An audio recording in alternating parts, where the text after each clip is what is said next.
Hello दोस्तों, हमारे online platform Kavya learners पर आप सभी का स्वागत है। जैसा कि आप जान रहे हैं कि हम असिस्टेंट प्रोफेसर शिक्षा शास्त्र और असिस्टेंट प्रोफेसर बीएड के परीक्षा की तैयारियों के लिए सतत कार्यरत हैं और उसके लिए तैयारी करवा रहे हैं। तो हमारे चैनल पे आपको उससे रिलेटेड प्लेलिस्ट भी देखने को मिली है, जिसमें स्टार्टिंग से हम आपको बुक लिस्ट से लेकर के सारी चीज़ें हम आपको बता रहे हैं। तो इसी क्रम में हमने एक सीरीज़ शुरू की है अध्यापक शिक्षा की। तो अध्यापक शिक्षा की सीरीज़ जो हमने शुरू की है उसका एक वीडियो हम इससे पहले डाल चुके हैं, उसको आप लोगों ने देखा होगा। अगर नहीं देखा है तो हमारा जो चैनल है काव्या लर्नर्स, इसको सब्सक्राइब करके इसके नए आने वाली वीडियो का नोटिफिकेशन आप ले ले सकते हैं, देख सकते हैं। और उसी क्रम में टीचर एजुकेशन का ये सेकंड लेक्चर है, जिसमें कि आज हम लगभग 30 से 35 पॉइंट्स डिस्कस करेंगे। और आप जानते हैं कि ये जो जितनी भी ये शिक्षा से जाहिर सी बात है, चाहे वो टीचर की कोई वैकेंसी हो या खास करके हमारा फोकस उच्च शिक्षा में असिस्टेंट प्रोफेसर परीक्षा की तैयारी को लेकर के है।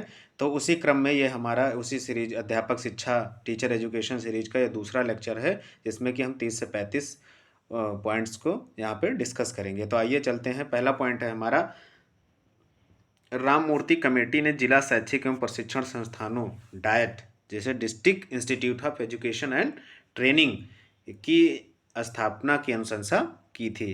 जाहिर सी बात है, ये 1992 की बात है। उस समय इसकी अनुशंसा जो है राममूर्ति कमेटी, एक कमेटी बनाई गई थी इन प्रशिक्षण को लेकर के शिक्षकों के।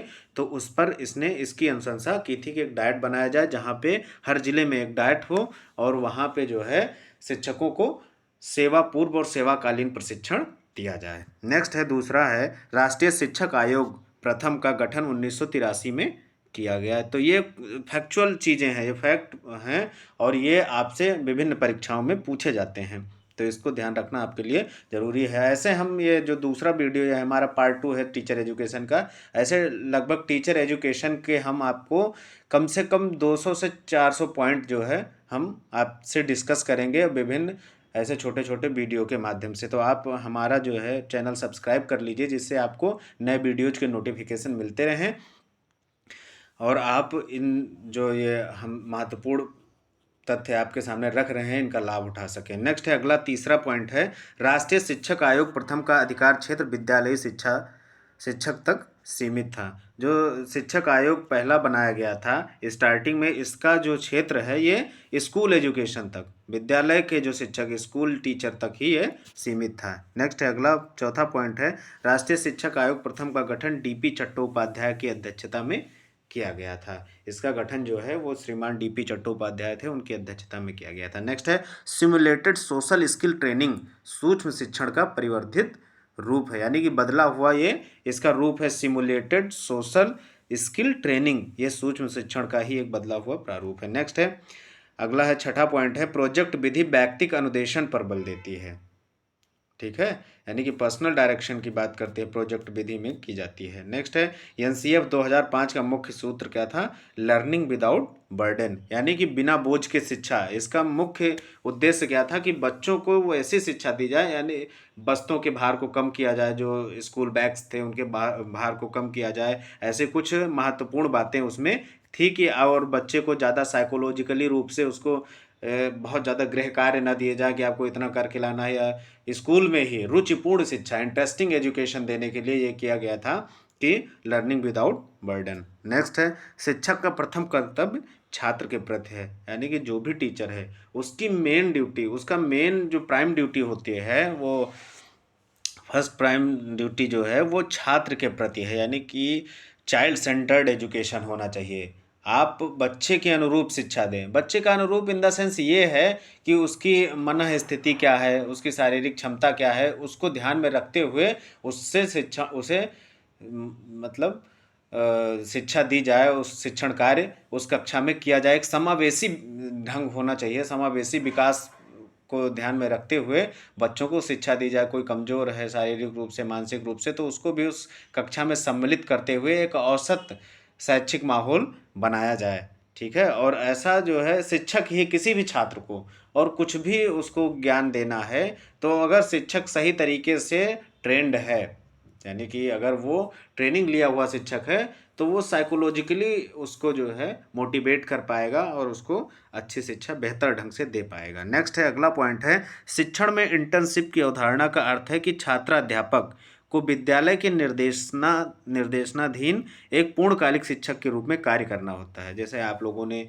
जो इस तरीके के तैयारी कर रहे हैं शिक्षक बनने के लिए या प्रोफेसर बनने के लिए, जो भी आप अगर शिक्षक बनना चाहते हैं, चाहे वो प्राइमरी का शिक्षक हो और चाहे हायर एजुकेशन उच्च शिक्षा में शिक्षक बनने की आपकी अवधारणा है, तो उसमें क्या है कि आपकी जो इंटर्नशिप होती है, आपने देखा होगा बीएड बीटीसी जिन्होंने किया है उन्होंने देखा होगा कि आपकी 6 महीने 3 महीने 1 साल जो भी है उनकी इंटर्नशिप लगाई जाती है। तो आपको विभिन्न विद्यालयों में विद्यालय डिप्यूट कर दिया जाता है, भेजा जाता है, आप जाकर के बच्चों के बीच आप अपने सब्जेक्ट के अकॉर्डिंग वहाँ पे एक पूर्ण, कहने का मतलब एक पूरा 40 मिनट का जो पीरियड होता है उसको आप पढ़ाते हैं, आप वहाँ पे शिक्षण कार्य करते हैं। तो आप जानते हैं at the time of training जब हम प्रशिक्षण ले रहे होते हैं तो उस समय जो हम क्या होते हैं, हम ना अध्यापक होते हैं ना छात्र होते हैं, बल्कि हम क्या होते हैं, हम छात्र अध्यापक होते हैं।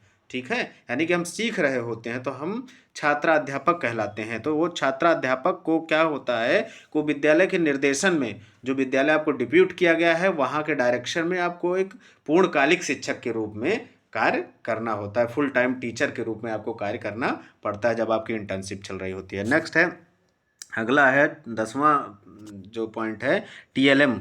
टीएलएम को फुल फॉर्म कभी, ये आप हमेशा हल्के में मत लीजिएगा, इन सारी चीज़ों का वो फुल फॉर्म, जैसे टीएलएम है, बाला है, ठीक है, इन सारी चीज़ों का फुल फॉर्म कई बार परीक्षाओं में और हायर एजुकेशन की परीक्षाओं में हमने देखा, जीडीसी की परीक्षाओं में, जो गवर्नमेंट डिग्री कॉलेज की परीक्षाएं होती हैं उनमें भी पूछा गया है। तो ये टीएलएम टीचिंग लर्निंग मटेरियल होता है, जो हम लेके जाते हैं कक्षा में, जैसे चाक हो गया, डस्टर हो गया, ठीक है, कुछ हम चार्ट्स लेके जाते हैं अगर हम कुछ इनोवेटिव दिखा रहे हैं बच्चों को, कुछ पढ़ा रहे हैं, कुछ टीचिंग लर्निंग, यही सब मटेरियल होते हैं। ठीक है, नेक्स्ट है, शिक्षकों की सामाजिक प्रतिष्ठा में कमी का प्रमुख कारण व्यावसायिक निष्ठा में कमी है। अगर आपका सोशल रेपुटेशन गिर रहा है तो इसका ये समझ लीजिए कि आपको जो शैक्षणिक कार्य जो आप कर रहे हैं उसके साथ आप न्याय नहीं कर पा रहे हैं, यानी कि आप सही ढंग से बेहतर शिक्षा नहीं दे पा रहे हैं, आप अपनी बातों को बच्चों तक अच्छे ढंग से प्रेषित नहीं कर पा रहे हैं, यानी कि आप में निष्ठा की कमी है, कहीं ना कहीं अपने कार्य के प्रति आप निष्ठावान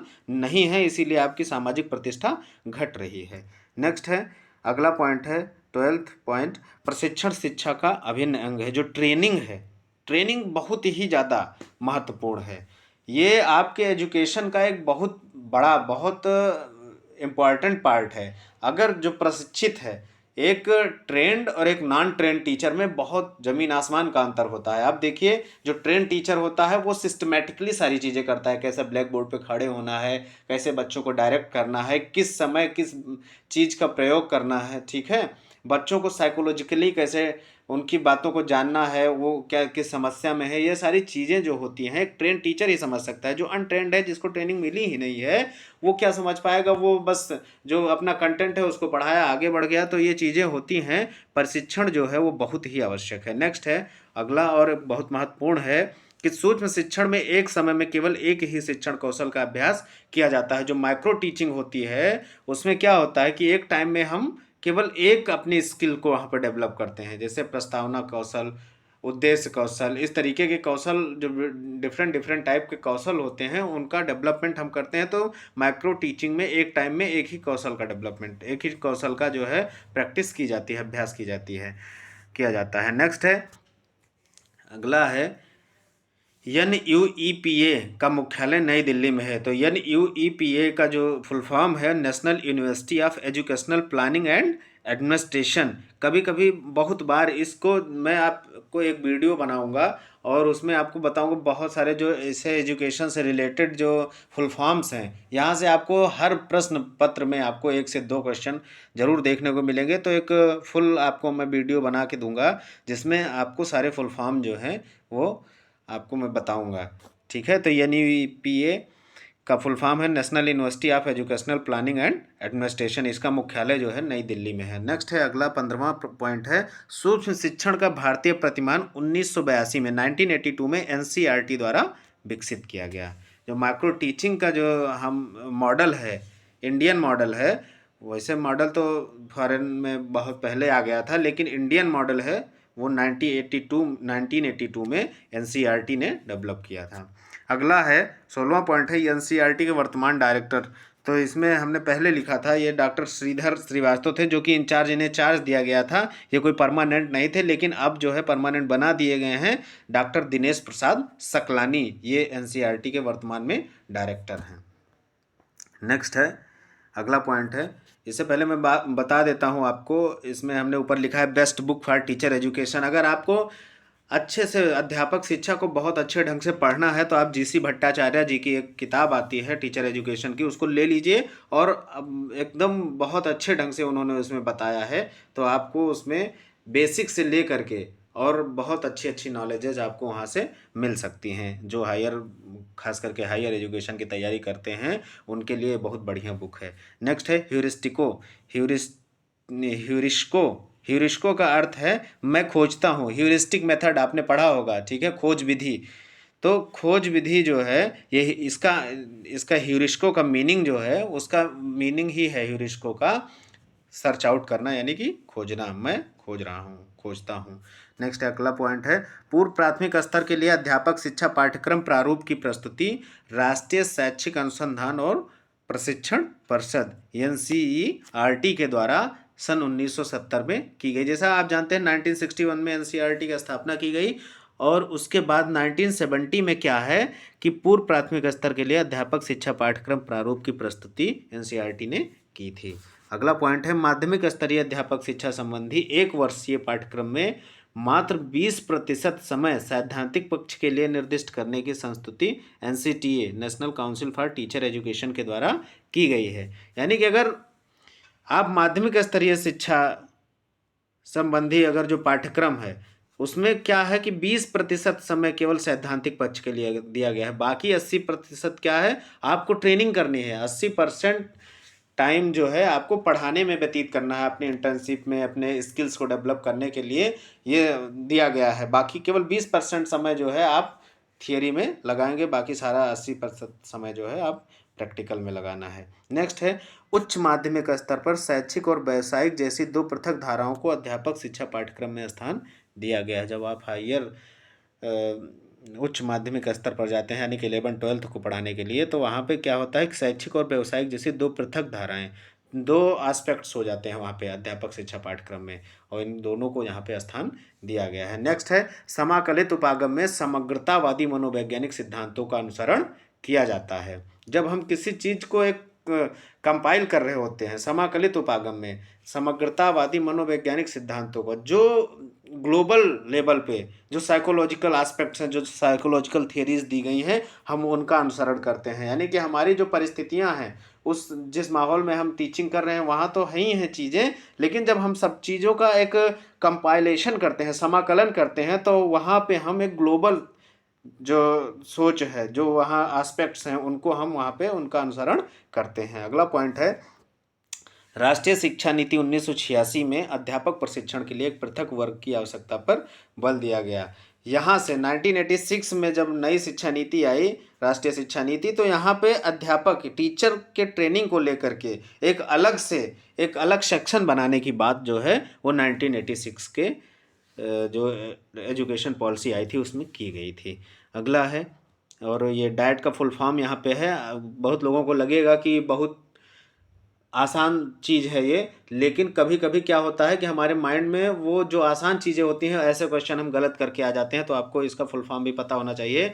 डाइट का फुल फॉर्म होता है district institute of education and training, जिला शिक्षण एवं प्रशिक्षण संस्थान, जो कि आपके हर जिले में, हर उत्तर प्रदेश के हर जिले में आपको ये मिलेगा। और जिस ज़िलों में नहीं, जो नए बने ज़िले हैं उसको उससे पड़ोसी ज़िले से जिससे वो टूटा है उससे अटैच्ड वहाँ पे डाइट बना दिया जाता है। नेक्स्ट है अध्यापकीय प्रोन्नत के लिए राष्ट्रीय शिक्षा नीति 1986 में कैरियर एडवांसमेंट योजना का प्रस्ताव किया गया। आप देखिए 1986 में जो एजुकेशन पॉलिसी आई थी, क्योंकि उस समय राजीव गांधी जी प्रधानमंत्री बने थे, तो एक युवा सोच थी।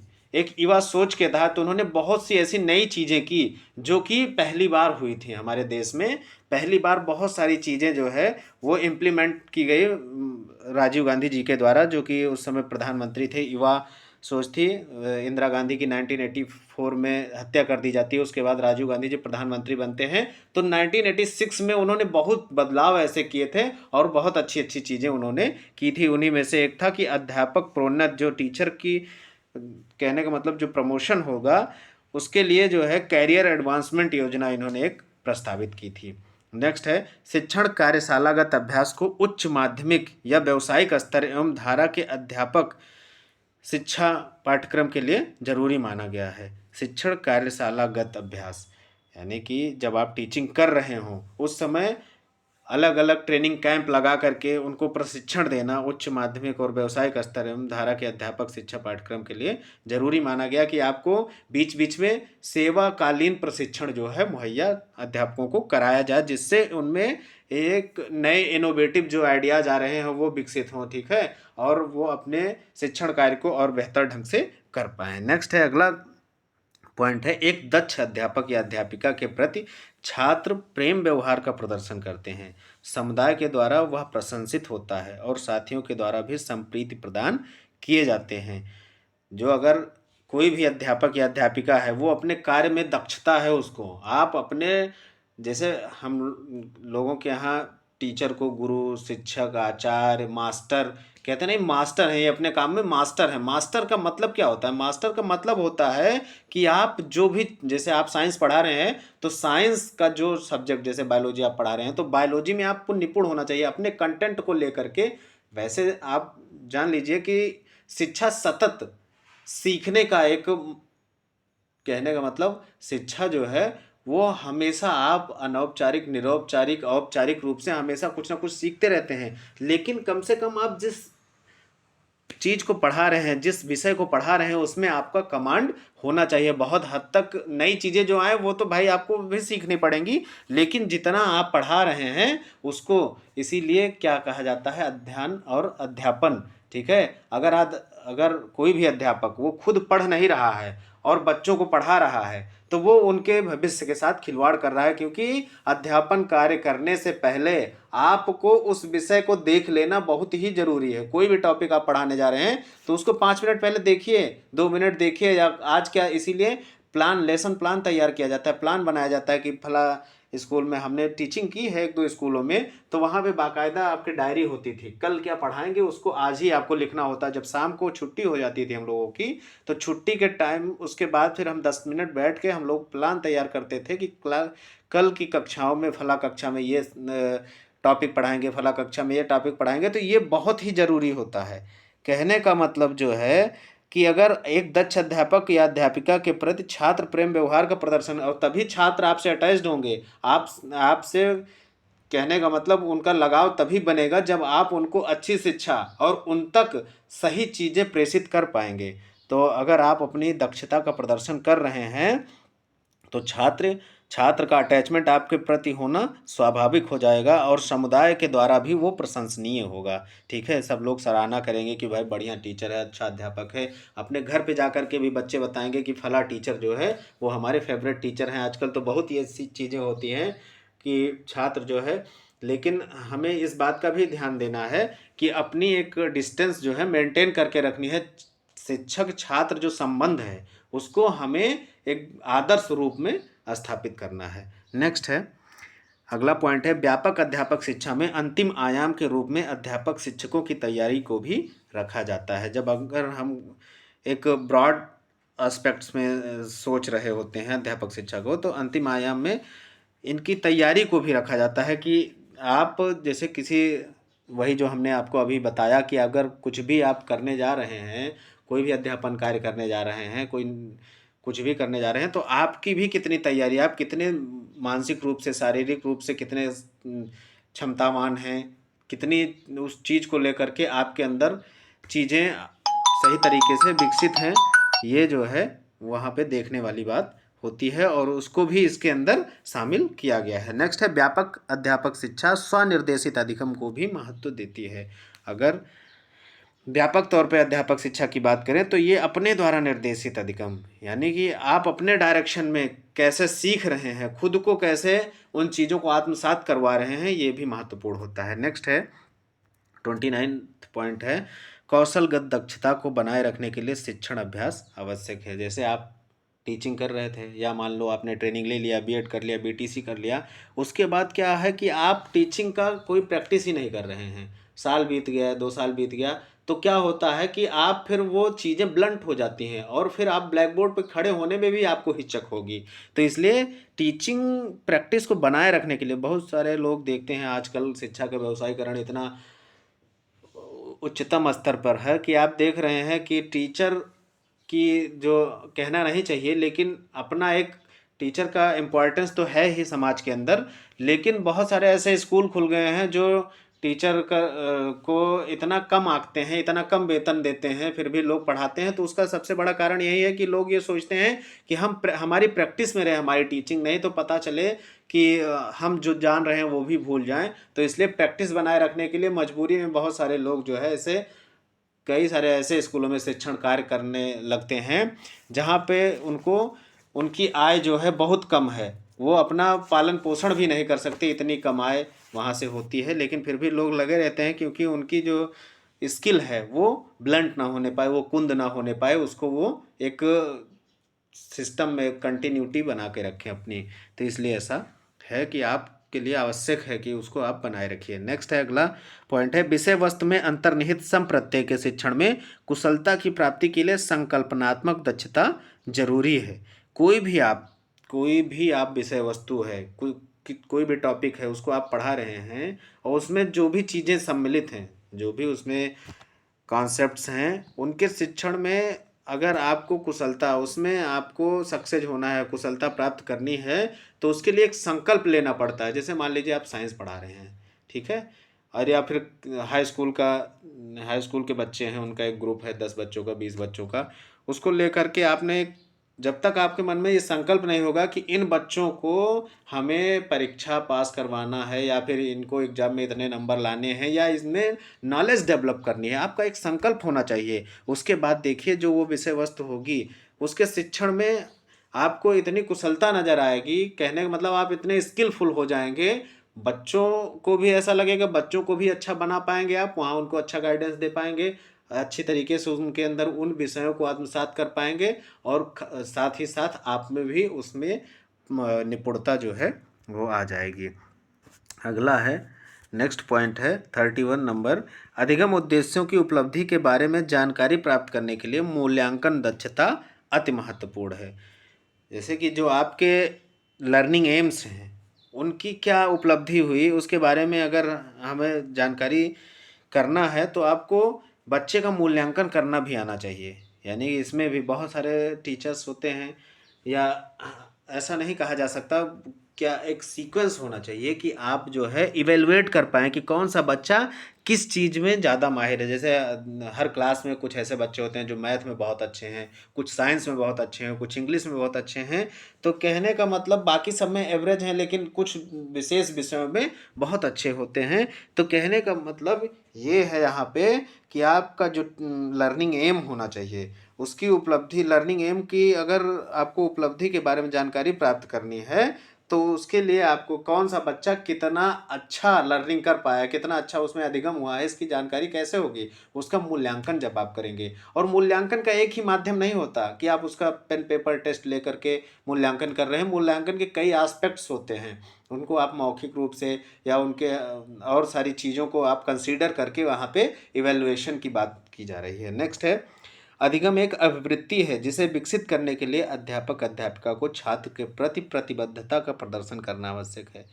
एकदम सटीक बात कही गई है यहाँ पे कि लर्निंग जो है वो एक अभिवृत्ति है, उसके अंदर एक चीज़, कहने का मतलब एक स्किल डेवलप कर देनी है, और जिसे विकसित करने के लिए ये जो भी टीचर होते हैं, चाहे वो महिला हो पुरुष हो, जो भी अध्यापक हैं अध्यापिकाएं हैं, उनको छात्र के प्रति पहले आपको ये सुनिश्चित कर लेना है कि इसको हमें सिखाना है या पढ़ाना है, या इसके प्रति आप उसके प्रति आप पूरी अपना संकल्प शक्ति दिखाएंगे, पूरा प्रतिबद्धता दिखाएंगे, तब छात्र को भी लगेगा कि गुरुजी हमारे लिए इतना परेशान है, या हमारे जो सर हैं हमारे लिए इतना परेशान है, हमारे लिए इतना चीज़ें कर रहे हैं, तो हमें भी कहीं ना कहीं, अगर वो कितना भी बिगड़ा हुआ बालक होगा तो उसके प्रति सोचेगा और वो उन उन चीज़ों को कंसीडर करने की कोशिश करेगा। तो इसका आपको प्रतिबद्ध होना उस कक्षा को लेकर के, उस छात्र को लेकर के, और अपने खासकर विद्यालय को लेकर के आपकी प्रतिबद्धता वहाँ पे प्रदर्शित होनी चाहिए। नेक्स्ट है, अगला पॉइंट है,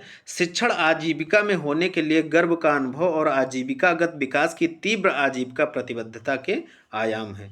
अब यहाँ पे आपको सबसे बड़ी बात यहाँ पे कही गई है कि आपको चाहे वेतन 5,000, 10,000, 20,000, 50,000, 5 लाख, 1 लाख, जितना भी मिल रहा हो, कुछ भी जो मिल रहा हो, हम यहाँ पे उसको अपने शिक्षण की प्रक्रिया को, ठीक है, हम जो कर रहे हैं कार्य, उसमें हमें प्राउड फील होना चाहिए। ये नहीं कि 5,000 मिल रहा है अगर किसी स्कूल में, तो आप साइंस पढ़ाने गए हैं तो साइंस की स्पेलिंग गलत बता देंगे।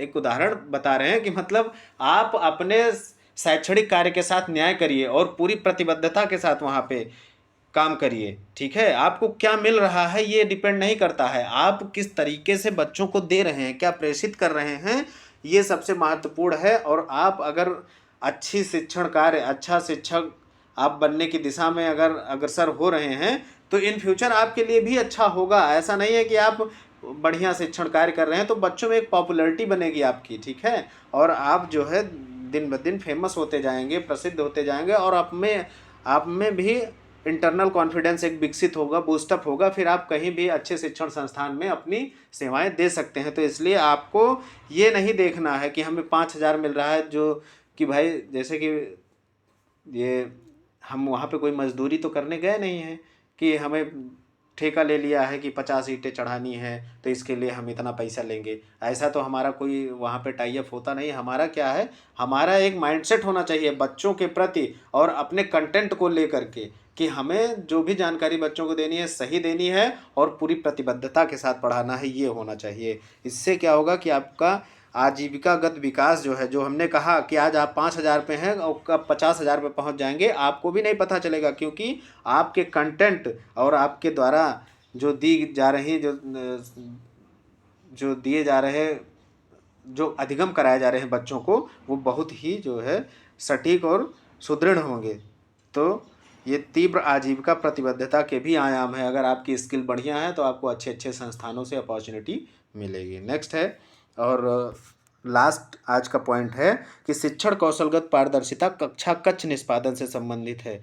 जो भी, अब भाई कोई उसमें छिपा तो है नहीं, आप शिक्षण कार्य कर रहे हैं तो वो ट्रांसपेरेंसी के साथ शिक्षण कौशलगत पारदर्शिता कक्षा कक्ष निष्पादन से संबंधित है। जब आप शिक्षण कार्य कर रहे होते हैं और कोई ऑब्जर्वर पीछे बैठा है तो वहाँ पे आपकी सारी चीज़ें निकल करके सामने आ जाती हैं। आप किस तरीके से, आपका संप्रेषण किस तरीके से, आप बच्चों को किस तरीके से, कहने का मतलब अट्रैक्ट अपनी ओर कर पा रहे हैं, किसी चीज़ को लेकर के इंटरेस्ट कैसे पैदा कर पा रहे हैं जो वहाँ पे छात्र समूह है उसमें, और कैसे चीज़ों को आप जो है अच्छी तरीके से बच्चों को समझा पा रहे हैं, ये सारी चीज़ें जो है वहाँ पे पारदर्शी रूप से आपकी निष्पादित होंगी जिस भी कक्षा में आप शिक्षण कर रहे हैं। ये तो आपके 30 से 35 महत्वपूर्ण यहाँ पे हमने पॉइंट्स को डिस्कस किया। आपको वीडियो कैसा लगा कमेंट में ज़रूर बताइएगा, और मिलते हैं इस सीरीज के आगे तीसरे भाग में अगले वीडियो में। तब तक के लिए नमस्कार, धन्यवाद।